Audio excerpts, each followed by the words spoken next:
खानदेश बुलंदतोफ TV news.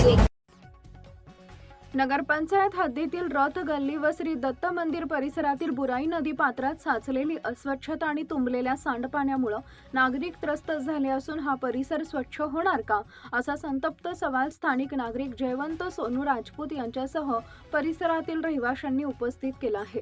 नगराध्यक्षा आपल्या दारी या उपक्रमादरम्यान लोकप्रतिनिधींनी या भागाची पाहणी केली असता नागरिकांनी समस्यांचा पाढाच वाचला। रथगल्ली परिसरातील ऐतिहासिक श्री दत्त मंदिराला लागूनच बुराई नदीचं पात्र आहे, मात्र नगरपंचायतीच्या आरोग्य व स्वच्छता विभागाच्या अक्षम्य दुर्लक्षामुळे संपूर्ण शहराचे सांडपाणी उघड्या गटारींद्वारे थेट या नदीपात्रात सोडण्यात आले। योग्य आणि आवश्यक अत्याधुनिक सांडपाणी व्यवस्थापनाचा अभाव असल्यानं नदीपात्रात दूषित पाणी साचून डासांचा प्रादुर्भाव आणि विषारी प्राण्यांचा वावर वाढलाय। यामुळे परिसरातील नागरिकांचं आरोग्य धोक्यात आलंय। याच नदीपात्राच्या मार्गाने पंढरपूरच्या वारीचं प्रस्थान होत असते, मात्र सध्या सांडपाण्यामुळे आणि रस्त्याच्या दुरावस्थेमुळे या पात्रातून चालणंही कठीण झालंय। त्यामुळे इथं तात्काळ रस्ता आणि सांडपाण्याची पक्की व्यवस्था करण्यात यावी अशी जोरदार मागणी होतीये। गेल्या पंचवार्षिक काळात या भागात अयोग्य पद्धतीनं सुशोभीकरण करण्यात आल्यानं गटारांच्या पाण्याचा निचरा योग्य प्रकारे होत नसल्याचा आरोपही नागरिकांनी केला आहे। श्री दत्त मंदिराच्या थेट आवारातच महिलांचे शौचालय उभारण्यात आलंय।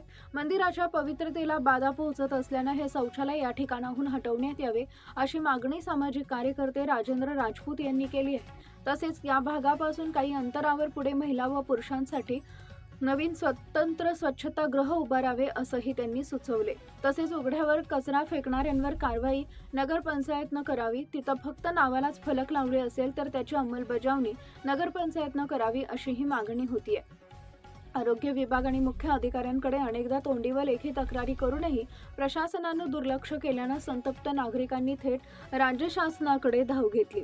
जयवंत प्रभाकर शिंदे, जसवंत सोनू, रमेश राजपूत, रणजित राजपूत, भावसिंह राजपूत यांसह अनेक नागरिकांनी सह्यांचं निवेदन महाराष्ट्राचे मुख्यमंत्री, नगरविकास विभाग, आरोग्य विभाग सचिव धुळे, जिल्हाधिकारी, उपविभागीय अधिकारी शिरपूर तसेच तहसीलदार शिंदखेडा व नगरपंचायत मुख्य अधिकारी यांना पाठवले। नागरिकांच्या तक्रारींची दखल घेत नगराध्यक्षा कलावती माळी, नगरसेवक व नगरसेविकांनी प्रत्यक्ष घटनास्थळी भेट देऊन पाहणी केली। परिस्थितीचं गांभीर्य लक्षात घेऊन हा प्रश्न लवकरात लवकर मार्गी लावण्याचं आश्वासन नगराध्यक्षांनी दिले। या पाहणी प्रसंगी नगराध्यक्षा कलावती माळी, नगरसेविका रजुबाई सुभाष माळी, सुनीता अरुण देसले, कमलताई रवींद्र पाटोळे, प्राध्यापक दीपक माळी, अर्जुन भिल, आरोग्य विभाग अधिकारी राजेंद्र अहिरे व वरुण कुमार, सामाजिक कार्यकर्ते राजेंद्र राजपूत, सोनू राजपूत, ज्येष्ठ पत्रकार तथा माजी प्राचार्य प्रदीप दीक्षित, समाजवादी पार्टीचे जिल्हाध्यक्ष डॉ. इंद्रिस कुरेशी, वंचित बहुजन आघाडीचे जिल्हा उपाध्यक्ष राहुल पाटोळे यांच्यासह परिसरातील नागरिक मोठ्या संख्येनं उपस्थित होते। मुख्य संपादक यादवराव सावंत। ना रस्ता बनवायचा म्हणजे आपल्याला उतरायला कारण की नदी काठचे बिलाटीचे मुसलमान जे लोक आहेत त्यांना येण्या जाण्यासाठी आणि आमची पायदिंडी जे पहिल्या दिवशी जाते आपली इथून जाते असा पण रस्ता आहे सर, असा पण रस्ता आहे, दोन रस्ते आणि जी गटर जी ना याला करून ही गटर अशी साईडला या भिंतीला फोडून ना इथून समोर तिला तिकडे जोडायची म्हणजे जेणेकरून इकडनं तो रस्ता पण राहून देईल, ही गटर पण पाक होऊन देईल आणि इथून हे तुकडे रस्ता पण करायचे काँक्रिटीकरण करून द्या। बरोबर आहे, काँक्रिटीकरण करून द्या त्याला। याच्यासाठी कमीत कमी मी 2 वर्षापासून हे करतोय। माझ्याकडे कागदपत्र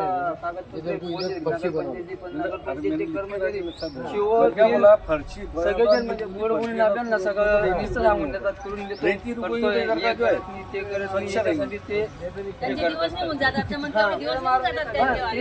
दिवस काढतात ना ते, एवढे दिवस झाले 2 वर्ष झालं सांगितलं मी म्हटलं तुम्ही 2 मिनिटं माझ्यासोबत इथे चला बघून घ्या, पण येत नाही त्यांना टाइम नाही राहत ना त्यांची सोडायला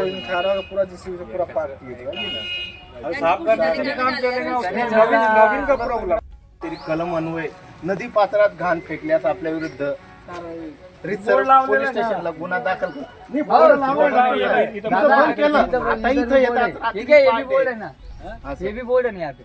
मग इधर भी लगा लेना दादा, ये बोर्ड के लिए भी 5 साल से रहता है और ये गटार के लिए 7 साल से हम भांडण म्हणजे हे कर रहे तो काहीच नाही।